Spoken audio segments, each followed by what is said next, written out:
माझ्यासमोर एक 58 वर्षाची बाई बसलेली होती. अचानक ब्लीडिंग सुरू झालं. 4 वर्ष पिरियड संपून. पुढे प्रश्न विचारले तर लक्षात आलं गेले 25 वर्ष ती कधी डॉक्टरांकडे गेलीच नव्हती. कसलीच तपासणी नाही आणि पॅप स्मिअर नाही का चेकअप नाही. मग लक्षात आलं गेले 25 वर्ष तिला डायबिटीज सुद्धा आहे. 20 वर्षापासून हाय ब्लड प्रेशर आहे. पोटाचा घेर तिचा 40 इंच. ना ब्रेस्ट एक्झामिनेशन, ना गायनेक एक्झामिनेशन. आपल्याकडे बायकांना तर अशी सवयच पडली आहे. मुलं झाली की डॉक्टरांचा चेहराच बघायला नको. अनफॉर्च्युनेटली यावेळेला तिला कॅन्सर ऑफ द सर्व्हिक्स डायग्नोज झालं. या पॉडकास्टमध्ये ऐकूया की बायका गायनेकॉलॉजिस्टकडे जायला घाबरतातच का?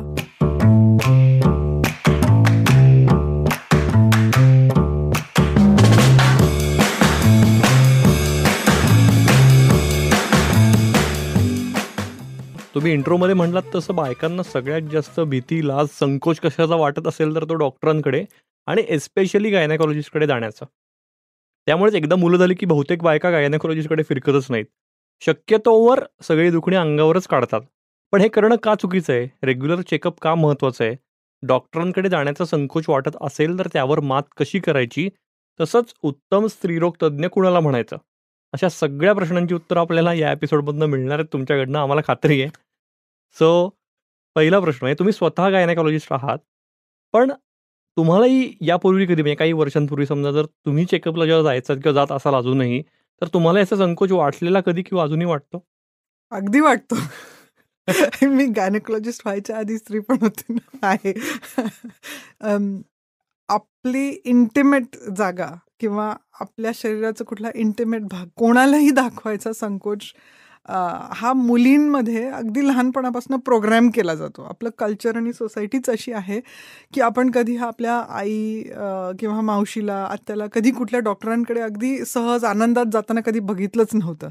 कधी गेले तरी काहीतरी प्रॉब्लेम, काहीतरी सर्जरी किंवा गॉड फॉरबिड की गेले आणि परतच आले नाही, असंही घडलेलं असतं. आणि बहुतेकदा स्त्रियांचे आजार पण असे असतात की ते सिरियस असल्याशिवाय हॉस्पिटलमध्ये जातच नाहीत. किरकोळ दुखण्यांसाठी गेलं आणि काहीतरी करून आलं ते आपल्याला हल्ली दिसतं की आपली कामवाली, अहो काय झालं, काल का नाही आलात? कामवाली बाईंना विचारलं तर काही नाही, मी थोडं सलाईन भरायला गेले होते किंवा मी इंजेक्शन मारून आले. पण ते काय गायनॅक चेकअपसाठी जातात का? नाही. बरं, आपल्या कामाला बाईला किंवा मला सुद्धा तुम्ही विचारलं तुमचं लास्ट पॅप स्मिअर कधी होतं, तर मी म्हणून मी जेव्हा इंग्लंड सोडलं त्याच्यानंतर मी पॅप स्मिअर केलेलं नाही. तिथे रेग्युलर रिकॉल आहे, एक सिस्टम आहे, त्यामुळे तुम्ही जाता, तिथे एक नर्स असते, ती नर्स तुमचं पॅप स्मिअर करते, एक्झामिनेशन करते. बऱ्याचशा देशांमध्ये गायनेकॉलॉजिस्टला भेटायला म्हणजे तुम्हाला मोठी लांबलचक अपॉइंटमेंटच घ्यायला लागते खूप दिवस आधी. आपल्याकडेच अशी सोय आहे की तुम्ही डायरेक्ट गायनेकची अपॉइंटमेंट घेऊन तर बोलू शकता कुठल्या गायनेकॉलॉजिस्टकडे जायचं. जरी मी डॉक्टर असले आणि मला माहिती असली की गायनेकॉलॉजिकल तपासणी म्हणजे काय, तरीसुद्धा मला संकोच वाटतं की आपल्याला खरंच गरज आहे का, जायला हवं आहे का, नको बाबा, आपण समजून घेऊया, स्वतःच हँडल करूया. आणि आजही तो संकोच आहे.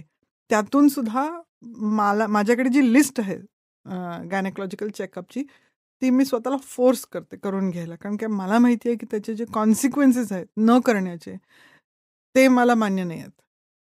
म्हणून मी करू तर ही जी भीती असते जजमेंटची किंवा ते आपल्याला कसे वागवतील, आपल्याला कसे ट्रीट करतील, काय म्हणतील, ऐकून घेतील का नाही, आपलं खरंच जो प्रॉब्लेम आहे काय आहे, सगळं डोक्यातच आहे, खरं काही प्रॉब्लेम नाही, असं तुम्हाला डिसमिस करतील, अशी जी भीती असते, म्हणून आपण जात नाही.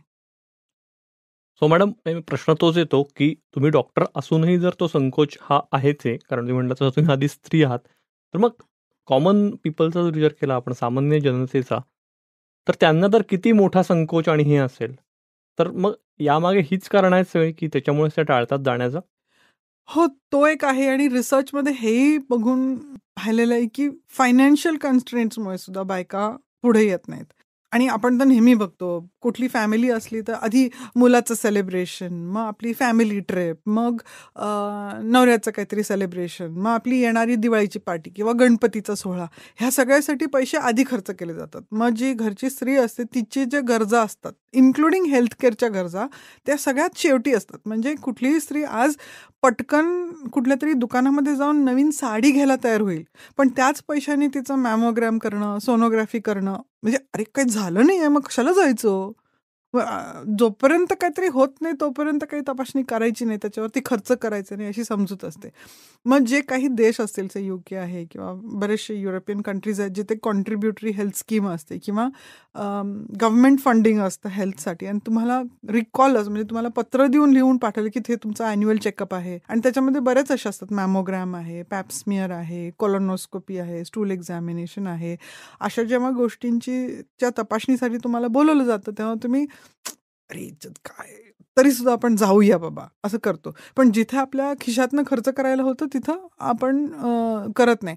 दुसरी गोष्ट अशी असते की खूप फॅमिलीजमध्ये स्त्रियांकडे फायनान्शियल इंडिपेंडन्स नसतं ते डिसिजन घ्यायला. जरी तिला वाटत असलं की आपण तपासणी करायला पाहिजे, तर तिच्या हातामध्ये पैसे नसतात. ते पैसे किंवा तिचं जे स्वातंत्र्य असतं ते दुसऱ्या कोणातरीच्या हातात असतं. त्यामुळे ते डिसिजन टाळलं जातं. परत रिसर्चमध्ये आपल्याला दिसतं की डॉक्टरांकडे जाणं, त्याचा खर्च, तपासण्यांचा खर्च, औषधाचा खर्च. मला तर माझ्या क्लिनिकमध्ये आलेल्या खूप पेशंट्स माहिती आहेत की बीपीची गोळी आहे ना, ती जाऊ दे, अर्धी खाल्ली की ती दुप्पट चालते. म्हणजे बीपी काय थोडंफार वर खाली होतच असतं ना, मग अर्ध्या गोळ्यांनी चालत असलं तर एक अख्खी गोळी कशाला खायची, असं असं करून पैसे मोजणाऱ्या बायका पण आहेत. तर कुठलंही कॉम्प्लिकेशन झालं तर त्याच्यामध्ये सुद्धा बार्गेनिंग करायचं किंवा जायचं नाही. ब्रेस्टमध्ये लंप आला बाबा काहीतरी असेल तर जायचंच नाही डॉक्टरांकडे, बघू आपल्या आपण जाईल, किंवा मग काहीतरी स्वस्त मार्ग काढायचा, किंवा लोक काय म्हणतील, अरे हिला असं झालं म्हणून नाही जायचं. तर ही सगळी कारणं खूप कॉमन आहेत. मॅडम, आपल्या मराठीत एक म्हण आहे की टाळी एका हाताने वाजत नाही. थोडक्यात डॉक्टरांचा अप्रोच कसा आहे किंवा त्यांचे पास्ट एक्सपिरियन्सेस कसे आहेत बायकांचे, की डॉक्टरांकडे गेलो पण त्यांनी चांगलं ट्रीट केलं नाही किंवा चांगलं बोलले नाहीत किंवा जे काय आपण एक म्हणतो की कम्फर्ट देणं असतं तो त्यांनी दिला नाही. अशा जर काही मेमरीज असतील तरी पण डॉक्टर टाळतात का बायका डॉक्टरांकडे जाणं? टाळतात, आणि मी म्हणणार नाही की ते चुकीचं आहे, बरोबरही आहे. पण हे पण लक्षात घेतलं पाहिजे की कुठल्या क्लिनिशियनची किंवा डॉक्टरची जी स्किल असते ते नेहमी त्यांच्या बोलण्यातच असायला पाहिजे असं नाही. तर असे पण खूप असतात की खूप गोड बोलणारे डॉक्टर्स पण असतात, पण ते काय तुमच्या खूपशा उपयोगाचे होत नाहीत, कारण की ते करेक्ट प्रोसिजर फॉलो करत नाहीत किंवा तुम्हाला जो बेनिफिट व्हायला पाहिजे त्यांच्या तपासणीचं किंवा औषधाचा तो तुम्हाला मिळत. तरी असं म्हण पण आहे की खरं जे हिलिंग आहे किंवा जे बरं वाटायचं कारण आहे ते डॉक्टर आधी गोड बोलले की आधी तिथंच सुरू होतं तुमचं बरं वाटणं. आपल्याला आजच्या मॉडर्न काळामध्ये जिथे औषधं, तपासण्या ह्या सगळ्या गोष्टी कराव्या लागतात किंवा घ्याव्या लागतात, तिथे करेक्ट औषध मिळणं आणि करेक्ट तपासणी होणं, करेक्ट डायग्नोसिस होणं हेही तितकंच गरजेचं आहे की कोणीतरी गोड बोलतंय. त्यामुळे आपल्या एका एक्सपिरियन्सवरती जाऊ नये, असं माझं ओपिनियन आहे की हो, हे महत्त्वाचं आहे की तुमचं डॉक्टरांनी तुमचं ऐकावं. पण एका भेटीमध्ये तुम्ही ठरवू नका की हा डॉक्टर बेकार आहे किंवा ही डॉक्टर बेकार आहे, तिने माझं ऐकलं नाही किंवा तिचं बोलणं मला आवडलं नाही किंवा काय खूप फ्रेंडली नव्हती. तर असं माझ्याबरोबर पण खूप वेळा घडतं की आपण काय नेहमीच असे खूप अपबीट असतो आणि पॉझिटिव्ह असतो. आपला पण दिवस चेंज होत असतो. आधी कुठला पेशंट आलेला असतो, काहीतरी घडलेलं असतं. तर ॲज अ ह्युमन बिईंग तो माणूससुद्धा म्हणजे त्याचे पण वेगवेगळे चॅलेंजेस असतात दिवसभरातनं. तर माझ्याबरोबर पण असंच झालेलं. एक पेशंट आली होती आणि मग सगळं एक्झामिनेशन, हिस्ट्री वगैरे झाली आणि मग ती म्हणाली की "ओह, आय डोंट लाइक यू" म्हणे. म्हटलं बरं ठीक आहे. म्हणे मला एक फ्रेंड हवा आहे, नक्की मला डॉक्टर हवा आहे. म्हटलं की मे बी की I am not the doctor that you are expecting, but I might be the right doctor you need to solve your problem. तर आपली नीड काय आहे आणि आपल्याला पाहिजे काय आहे ह्याच्यामध्ये फरक असू शकतो. राईट. आणि त्या फरकामध्ये त्या डॉक्टरची स्किल आणि एफिशियन्सी पण असू शकते की तुम्हाला जे माहिती नाहीये त्याच्याकरता तुम्ही डॉक्टरांकडे गेलेला आहात. हे तुम्ही म्हणताय तसं की डॉक्टरांकडे दरवेळेला काउन्सिलर म्हणून बघणं चुकीचं आहे. म्हणजे डॉक्टर हा तुमचा जे काही प्रॉब्लेम आहे तो डायग्नोज करण्यासाठी की ना की तुम्हाला इमोशनल दरवेळेला सपोर्ट देण्यासाठी आहे? दोन्ही गरजेचं असतं. कुठल्याही डॉक्टरकडे आपल्या एस्पेशली काही कंडिशन, आता हे गायनेकॉलॉजिकल एक्झामिनेशन एक इमोटिव्ह एक्झामिनेशन आहे. कारण का त्याच्यामध्ये पास्ट ट्रॉमाज असतात, इम्प्रेशन्स असतात आणि ते आपल्या सेक्शुॲलिटीशी कनेक्टेड असतात. आपल्या वेलबिईंगशी कनेक्टेड असतात. तर आज कुठेतरी डॉक्टरांकडे तुम्ही बीपी चेकअप करायला गेलात आणि कुठेतरी डॉक्टरांकडे तुम्ही गायनेक चेकअप करायला, तर तो एक्सपिरियन्स वेगळाच आहे ना. टोटली तुम्ही ब्रेस्ट एक्झामिनेशनकडे जाताय का तुम्ही कान नाक घसा एक्झामिनेशन, डोळे तपासायला. आज डोळे तपासायला कोणी संकोच करत नाही की आज मला डोळ्याचा चष्म्याचा नंबर काढायचा आहे, सहज जातो. पण ब्रेस्ट एक्झामिनेशनसाठी का मग डिले करतात? कारण का त्याच्यामध्ये काहीतरी इमोशन आहे, काहीतरी सेन्सिटिव्हिटी आहे, काहीतरी भीती आहे की ते बरोबर चेकअप करतील का नाही, आपल्याला दुखेल का. दुखण्याच्या भीतीने पण आपण खूप गोष्टी करत नाहीत. मॅडम, याच डिस्कशनमध्ये पुढचा प्रश्न तो येतो की तुमच्या मते उत्तम स्त्रीरोग तज्ज्ञाची, गायनेकची काय लक्षणं किंवा वैशिष्ट्य आहेत? असे खूप आहेत. खूप छान छान गायनेकॉलॉजिस्ट पण मला माहिती आहेत आणि पेशंट्सवरनं पण माझे पेशंट्स पण सांगतात की किती छान छान गायनेकॉलॉजिस्ट आहेत, किती प्रेमळ आहेत, गोड बोलतात, हसतात, त्यांचं पेशंटचं सगळं ऐकून घेतात, त्यांना वेळ देतात. आणि असे पण गायनेकॉलॉजिस्ट आहेत, ते खूप चांगले गायनेकॉलॉजिस्ट आहेत, पण त्यांच्याकडे वेळ नाही आहे, कारण काय पेशंट्सची गर्दी खूप आहे. तर आपल्या पेशंटला नक्की काय म्हणायचं आहे, त्याचा प्रॉब्लेम काय आहे, त्याच्याकडे पटकन त्या पॉइंटवरती येणं, असा डॉक्टर. दुसरं म्हणजे ज्या गोष्टी कठीण असतात बोलायला, ते जजमेंटच्या शिवाय ऐकणं.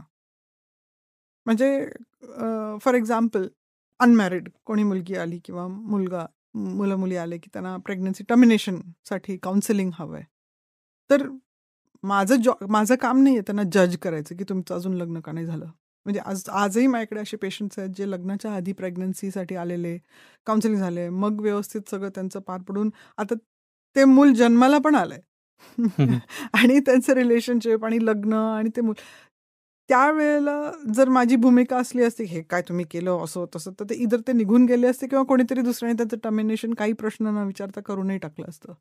तर आज ती जी मुलगी आहे ती अस्तित्वातच नसली असती, ते मूल. त्यामुळे आपली जी भूमिका आहे ती नॉन जजमेंटल असणं खूप गरजेचं आहे. तिसरी गोष्ट म्हणजे जेव्हा एक्झामिन करतो कोणाला, तर त्या पेशंटच्या कलेनी घेणं महत्त्वाचं आहे. जो त्या बाईला संकोच वाटतो, "अरे बाबा, दुखेल का?" तर त्यांना रिअश्युअर करणं, त्यांना आश्वासन देणं, की "हो, असू शकतं, हे अनकम्फर्टेबल असणार आहे किंवा असू शकतं. पण तू मला सांगितलंस तर मी थांबेन. हे बघ, हे असं आहे." मग काही पेशंट्सना मी आरसा देऊन दाखवते, की ही जागा आपण अशी-अशी तपासणार आहोत किंवा ह्या जागेला तपासण्याने तुला हे फायदे होणार आहेत किंवा ह्याकरता आपण ही तपासणी करतोय. तर तो जो संवाद असतो, तो खूप महत्त्वाचा असतो कम्युनिकेशनचा आणि त्याच्यामध्ये आपली टोन असतो, तो महत्त्वाचा असतो. तर ते डॉक्टर त्या पेशंटला कसं समजावून सांगतात, कुठला टोन वापरतात.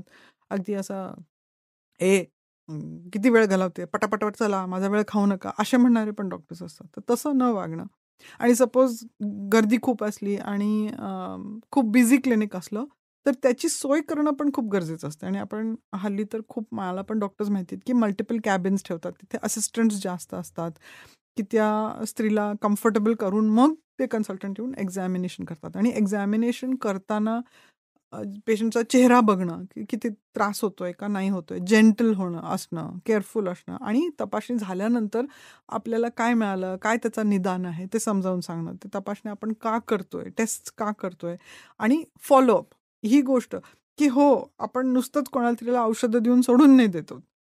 त्याचा फॉलोअप घेणं, त्या औषधाचा साइड इफेक्ट झाला तर काय करायचं, ह्याची इन्फॉर्मेशन देणं आणि ह्या ॲक्चुअली सगळ्यांच्या बरोबर नुसत्या डॉक्टरचा नाही, तर त्या क्लिनिकचा किंवा त्या रिसेप्शनिस्टचा, फॉलोअप करणारी जी नर्स असेल किंवा जो कॉल घेतो, ह्याचा पण खूप फरक पडतो. नुसती चांगली गायनेकॉलॉजिस्ट असली पण रिसेप्शनिस्ट खूप रागीट असली तरी प्रॉब्लेम होतो. एक अजून गोष्ट म्हणजे कन्सेंटची असते, की पेशंट किंवा आपण कुठल्या गायनेकॉलॉजिस्टच्या क्लिनिकमध्ये गेलो म्हणून आपोआप आपण तयार झालो, सगळं तपासून घ्यायला असं नसतं.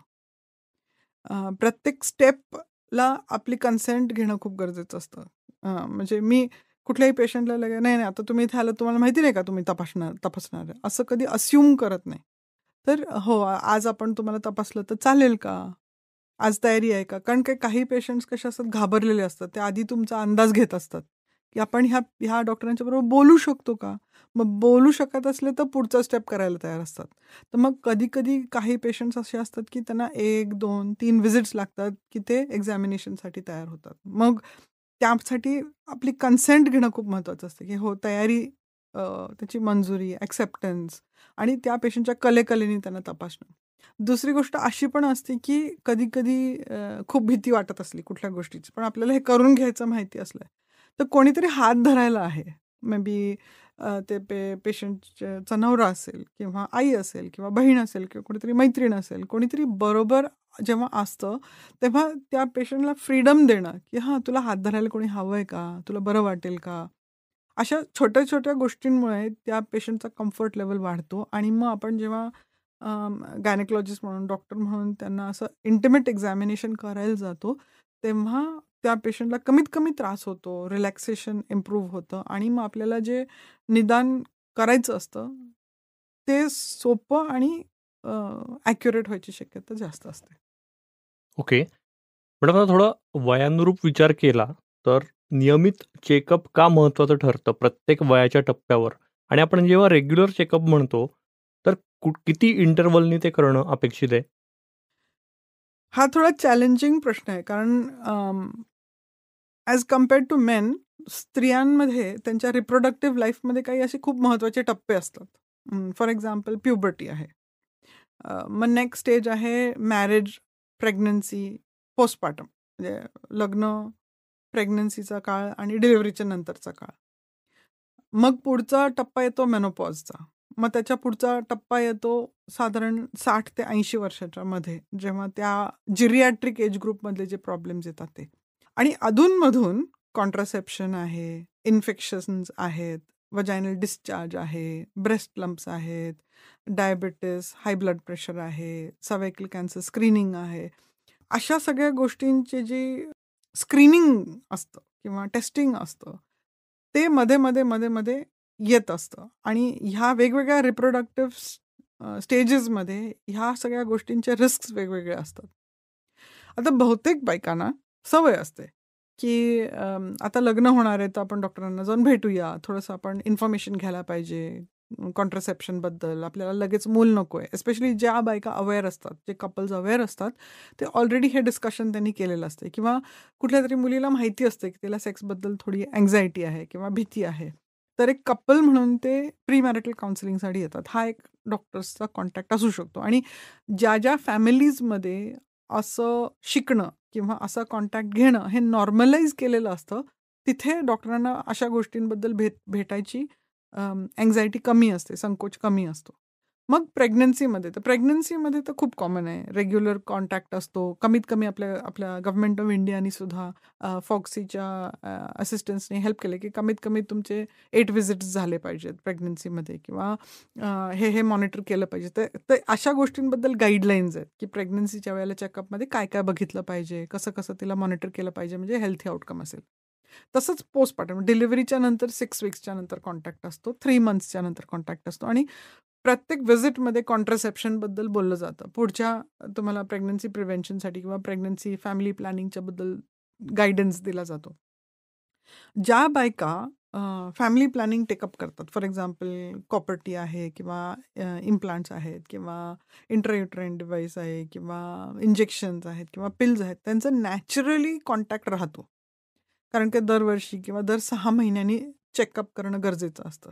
पण ज्या बायका कॉन्ट्रासेप्शन यूजच करत नाहीत किंवा फक्त नवऱ्याला कॉन्डोम्स यूज करण्यापुरता कॉन्ट्रासेप्शनचा ॲडवाईस घेतात, बऱ्याच वेळेला त्या बायका परत डॉक्टरांकडे जात नाहीत. अनलेस की त्यांना इन्फेक्शन होतं, डिस्चार्ज सुरू होतो, आगाग होते किंवा लघवीला त्रास व्हायला लागतो, जळजळ होते किंवा सेक्सच्या वेळेला कुठेतरी इन्फेक्शन झाल्यानंतर दुखायला लागतं, तरच ते डॉक्टरांपर्यंत पोहोचतात. सगळ्यात कॉमन कारण 40मध्ये आहे, की पिरियड्स खूप जास्त ब्लीडिंग खूप जास्त होतंय. 2 पिरियड्सच्या मध्ये खूप जास्त ब्लीडिंग होते, म्हणून ते पोहोचतात डॉक्टरांकडे आणि बरेच वेळा ते उशिरा पोहोचतात. 6 महिने, वर्षभर, 2 वर्ष त्रास सहन करून आता खूपच थकायला होतंय, काम होत नाही, अंग दुखतं असं म्हणून मग येतात. मग ते पिरियड्सचं सोल्युशन झालं, की परत एक लांबचा काळ जातो, की आता पिरियड्स बंद झाले तरी आता काय पिरियड्स बंद झाले, आता काही गरज नाही. त्यावेळेला ॲक्सिडेंटली प्रेग्नन्सी राहिली म्हणून पण येतात. तर रेग्युलर फ्रिक्वेन्सी म्हणजे काय, तर 40शी नंतर आय वुड से की ॲटलीस्ट एव्हरी 2 इयर्स तो चेकअप केला पाहिजे आणि मेनोपॉजच्या कोर्समध्ये पण मी खूप वेळा म्हणते, की एक हार्ट फोकस चेकअप म्हणजे 40शीमध्ये बाई शिरली, की तिच्या शरीरामधले जे इस्ट्रोजनची कमतरता सुरू होते, ती जाऊन मेनोपॉज म्हणजे जेव्हा पिरियड्स थांबतात 12 महिन्यासाठी त्याला आपण मेनोपॉज म्हणतो, रजोनिवृत्ती म्हणतो. त्या काळानंतर बायकांमध्ये हार्ट डिसीज म्हणजे heart attack, coronary artery disease, high blood pressure, diabetes ह्याचं रिस्क पुरुषांनी इतकंच वाढत असतं. तर त्याचा जो चेकअप आहे तो लवकर व्हायला पाहिजे. 40शी पासून सुरू होणं गरजेचं आहे. आणि जर अशा बायका पण आहेत ज्यांना प्रेग्नन्सीच्या वेळेला हाय ब्लड प्रेशर झालेलं असतं, प्रेग्नन्सीच्या वेळेला डायबिटीस असतं, डिलिव्हरी नंतर सुद्धा अचानक रक्तदाब आलेला असतो, ब्लड प्रेशर वाढलेलं असतं, काही काळासाठी त्यांना ब्लड प्रेशरच्या गोळ्या घ्यायला लागलेल्या असतात. अशा बायकांनी तर 36शी ओलांडल्यानंतर दर 2 वर्षांनी रेग्युलर ब्लड प्रेशरचं, डायबिटीसचं स्क्रीनिंग एक्सेट्रा करणं खूप गरजेचं असतं. ज्या बायकांना अगदी टीनेज वयापासून पॉलिसिस्टिक ओव्हरीज असा प्रॉब्लेम आहे, ओबेसिटीचा प्रॉब्लेम आहे, वजन खूप जास्त आहे, कमी नाही झालेलं आहे, खूप सेडेंटरी लाईफस्टाईल, आजकालच्या IT च्या लाईफस्टाईलमध्ये वेळोवेळी खाणं पिणं, झोप नीट नसणं, पोटाचा घेर 35 इंचापेक्षा जास्त असणं, अगदी लहान वयामध्ये ब्लड प्रेशर डिटेक्ट होणं, पॉलिसिस्टिक ओव्हरीज असणं, अशा सगळ्या किंवा एक्सरसाइज न करणं, ह्या सगळ्या जेव्हा रिस्क फॅक्टर्स असतात तेव्हा ती जी स्क्रीनिंगची फ्रिक्वेन्सी आहे ती आपल्याला कमीत कमी एव्हरी 2 इयर्स झाली पाहिजे. मग जशी 45 वय ओलांडतं तसं ॲन्युअल चेकअप असलं पाहिजे. त्या ॲन्युअल चेकअपमध्ये किंवा एव्हरी 2 इयर्सच्या चेकअपमध्ये फुल बॉडी चेकअप असतं. त्याच्यामध्ये डोळे, कान, दाताची तपासणी, कारण की आपल्याला माहिती की दात किडणं, दात खराब होणं, हिरड्यांचे आजार जे असतात ते डायरेक्टली हार्ट डिझीजशी आणि मेंदूच्या आजारांशी रिलेटेड असतात पुढे जाऊन. तर त्या दाताची तपासणी, मग आपल्या हार्ट फोकस चेकअप असणं, ब्रेस्ट एक्झामिनेशन करून घेणं, स्वतः ब्रेस्ट एक्झामिनेशन कसं करायचं असतं, सेल्फ एक्झामिनेशन ते आपल्या गायनेकॉलॉजिस्टकडनं, डॉक्टरांकडनं शिकून घेणं. मग अल्ट्रासाऊंड, पेल्विसचं सोनोग्राफी करणं, संडासाची आणि लघवीची तपासणी ही पण महत्त्वाची आहे. कारण काय, जसं वय वाढतं तसं 50च्या पुढे, 60च्या पुढे बावल रिलेटेड प्रॉब्लेम्स असू शकतात, ओव्हरीच्या रिलेटेड प्रॉब्लेम्स असू शकतात. पॅप्समियर ही एक महत्त्वाची तपासणी आहे. ती आपण 25 वर्षाच्या पुढे every 3 years cervical cancer screening, आणि त्याच्यामध्येच आता हल्ली HPV ह्युमन पॅपिलोमा व्हायरसचे पण स्वॅब त्याच्याबरोबरच केला जातो. त्याच्यामध्ये हाय रिस्क आणि लो रिस्क अशा तपासण्या असतात. तर पॅप्समियरची जी तपासणी आहे ती every 3 years up to the age of 50, आणि 50च्या नंतर दर 5 वर्षांनी up till the age of 65, त्याच्यानंतर थांबता येते. ह्या सगळ्या फ्रिक्वेन्सीमध्ये काय होतं की काही स्क्रीनिंग टेस्ट असतात आणि काही इंटेन्सिव्ह मॉनिटरिंग टेस्ट असतात. फॉर एक्झाम्पल, ज्या बायका हाय रिस्क कॅटेगरीमध्ये पडतात त्याला आपण मॉनिटर करत असतो की यांना हा आजार कधी ना कधीतरी होणार आहे, पण तो जितक्या लवकर डिटेक्ट होईल तितकं आपल्याला त्याला उपचार किंवा प्रिव्हेंटिव्ह मेजर्स देता येतात. त्याच्यामध्ये जेव्हा तुम्ही डॉक्टरांच्या कॉन्टॅक्टमध्ये असता तेव्हा करेक्ट न्यूट्रिशन काय आहे, एक्सरसाइज फ्रिक्वेन्सी काय आहे, कुठला एक्सरसाइज तुम्ही करावा, तुमची झोपेची क्वालिटी काय आहे, तुमच्यामध्ये स्ट्रेस किती आहे, आपले फॅमिली डॉक्टरकडे आपण तुम्ही जात असला तर स्ट्रेसचं मॉनिटरिंग करणं, निदान करणं हे पण खूप महत्त्वाचं आहे. कुठले मेंटल हेल्थ प्रॉब्लेम्स जे असतात ह्या प्रत्येक टप्प्याला मेंटल हेल्थ इश्यूज पण यायची शक्यता असते. फॉर एक्झाम्पल, ॲडोलेसन्समध्ये डिप्रेशन होणं, प्रेग्नन्सी पोस्टपार्टम डिप्रेशन आहे, साधारण मुलं जेव्हा घर सोडून जातात एंड ऑफ लेट 30s किंवा अर्ली 40sमध्ये तेव्हा डिप्रेशन, रिलेशनशिप चॅलेंजेस असतात, फायनान्शियल चॅलेंजेस असतात, आणि मेनोपॉजच्या रिलेटेड डिप्रेशन, अँझायटी जे असतं, ह्या सगळ्या गोष्टींचं मॉनिटरिंग होणं आणि त्याच्यावरती लक्ष ठेवणं हे खूप गरजेचं असतं. तर ह्या फ्रिक्वेन्सीमध्ये कमीत कमी बायकांनी त्यांच्या डॉक्टरांशी संपर्क ठेवणं खूप गरजेचं असतं.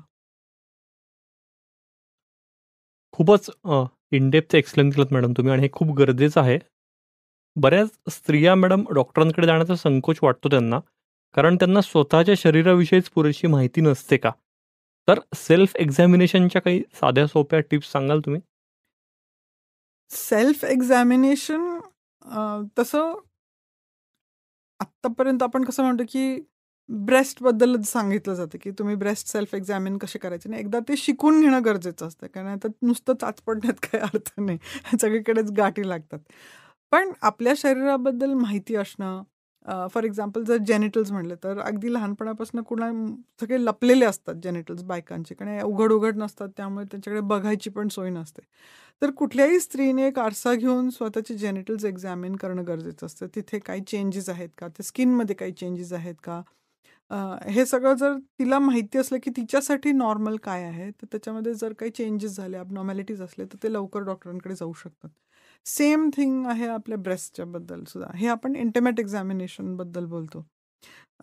जर आपल्याकडे फॅमिली हिस्ट्री असली हाय ब्लड प्रेशरची, तर डायबिटीसची, तर सेल्फ एक्झामिनेशनपेक्षा आता हल्ली कसं आहे की कुठल्याही लॅबमध्ये किंवा हॉस्पिटलमध्ये ॲन्युअल हेल्थ चेकअपचे असे पॅकेजेस मिळतात. तर हल्ली तर म्हणजे रिसेंटली आई-वडिलांचं चेकअप करून घेतलं तर एक खूप फेमस लोकल ॲप आहे. त्याच्यावरनं पण तुम्ही घरी कोणीतरी येऊ शकतं तुमचे ब्लड टेस्ट वगैरे करून घ्यायला. मी असं खूप सपोर्ट करत नाही आपणहून आपापले ब्लड टेस्ट किंवा एक्झामिनेशन करून घेणं. कारण काय कुठल्याही टेस्टचं जे रिझल्ट असतं, ते तुम्ही कशासाठी केलंय ह्याच्यावरनं त्याचा अर्थ कळतो. आणि रँडमली Googleवरती वाचण्यामध्ये किंवा टेस्ट करून घेण्यामध्ये असा फारसा अर्थ नसतो आणि काही महत्त्वाचे टेस्ट चुकतातही. तर ते जे टेस्टिंग असतं ते डॉक्टरांच्या सल्ल्याने करावं. पण बेसिक जे स्वतःच्या शरीराची निगा असते किंवा ओळख असते ती करून घेणं महत्त्वाचं आहे. फॉर एक्झाम्पल आपल्या स्वतःच्या डोळ्यांची काळजी, आपले हिअरिंगची काळजी, आपले दात, डेंटल चेकअप करून घेणं, सेल्फ ब्रेस्ट एक्झामिनेशन शिकून घेणं, पिरियड्स मॉनिटर करणं, पिरियड्सची डायरी ठेवणं, रेग्युलर आहेत का नाही आहेत. आपल्या पॅप्समिअरचं जे कॅलेंडर असतं त्याचं रिमाइंडर ठेवणं, अशा सगळ्या गोष्टी महत्त्वाच्या असतात. ह्याच्यातनं एक गोष्ट अशी पण लक्षात येते, की जसं आपलं वय वाढतं बायकांचं, तसं osteoporosis, heart disease, bowel cancer, prolapse होणं, इनकॉन्टिनन्स म्हणजे लघवी लीक होणं किंवा स्टूल्स लीक होणं, असे प्रॉब्लेम्स म्हातारपणी येतात 60-80 अशा वयामध्ये. तर मेनोपॉजच्या नंतर होणारे जे हेल्थ चॅलेंजेस असतात ॲक्च्युली, त्याचं जेनेसिस टाईम म्हणजे ते निर्माण होण्यासाठी साधारण 20-30 वर्ष लागतात. म्हणजे आपल्या शरीराची जी काळजी असते ती अगदी यंग एजमध्ये प्रेग्नन्सी, डिलिव्हरीच्या नंतर जे तुम्हाला व्यायाम शिकवले जातात, आहाराची काळजी, व्यायामाची जी काळजी असते, आपण यंग एजमध्ये जी करतो, जे मसल मास बिल्ड करत असतो, आपले पेल्विक फ्लोर एक्सरसाइजेस करत असतो, आपल्या ब्लॅडर किंवा बावलची जी काळजी असते, ह्या सगळ्या गोष्टींची जी काळजी ते 20-30 वर्ष होत असते, तेव्हा आपलं म्हातारपण असतं ते चांगलं जात असतं. हे लक्षात घेणं. त्यामुळे म्हातारपणी मला जेव्हा आजार होईल तेव्हा मी जाऊन डॉक्टरांना भेटेन आणि त्याच्यावरती उपचार करीन. त्यापेक्षा आपण 20, 25, 30 वर्ष आधीच आपल्या शरीराची काळजी घेतली, व्यवस्थित नियमितपणे व्यायाम केला, जशी गरज असेल स्क्रीनिंग टेस्ट करून घेतल्या डॉक्टरांकडे, तर आपलं जे म्हातारपण आहे, त्याच्यासाठी जी आपल्याला तयारी करायची गरज आहे किंवा आपल्या शरीराची जी तयारी करायची गरज आहे, ती आपण व्यवस्थित करू शकू, ह्याचं तरी आपल्याला आश्वासन असणं खूप गरजेचं आहे. तर आजच्या सगळ्या डिस्कशनवरनं लक्षात आलं असेल, की आपली हेल्थ आपल्या हातामध्ये असणार. आपल्या शरीरामध्ये काय काय चेंजेस होत आहेत वयोनुसार, त्याचं कॅलेंडर ठेवणं, त्याच्याकडे लक्ष देणं आणि वेळच्या वेळेला डॉक्टरांचा सल्ला घेणं आणि आपले जे फॅमिली डॉक्टर असतील, त्यांच्याबरोबर कम्युनिकेशनमध्ये राहणं. एस्पेशली आपल्या मेंटल हेल्थबद्दल, आपल्या पिरियड्सबद्दल किंवा इंटिमेट इश्यूजच्याबद्दल जे काही डिस्कशन असतं, ते ओपनली डिस्कस करता येणं कॉन्फिडन्समध्ये, हे खूप महत्त्वाचं आहे.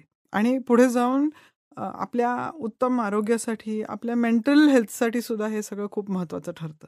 त्यामुळे जे कोण ऐकणारे असतील आजचा पॉडकास्ट, त्यांना त्यांच्या मनामध्ये काही शंका असतील, की बाबा आपण आपल्या डॉक्टरांकडे काय जाऊन प्रश्न विचारायचे, कुठले एक्झामिनेशन करायचे, तर मी त्यांना एवढंच एन्करेज करीन, की तुम्ही तुमच्या डॉक्टरांच्या संपर्कात राहा. तुम्ही तुमच्या डॉक्टरांना जाऊन भेटा, फॅमिली डॉक्टरकडे भेटा आणि तुम्हाला कुठल्या तपासण्या करायची गरज आहे आणि ते कधी करायचं आहे, हे तुम्ही जाणून घ्या. Disclaimer. This podcast is for general information purposes only. It does not constitute the practice of medicine, nursing, or other professional healthcare services, including the giving of medical advice. No doctor-patient relationship is formed. The use of this information and the materials linked to this podcast is at the user's or listener's own risk. The content on this podcast is not intended to be a substitute for professional medical advice, diagnosis, or treatment.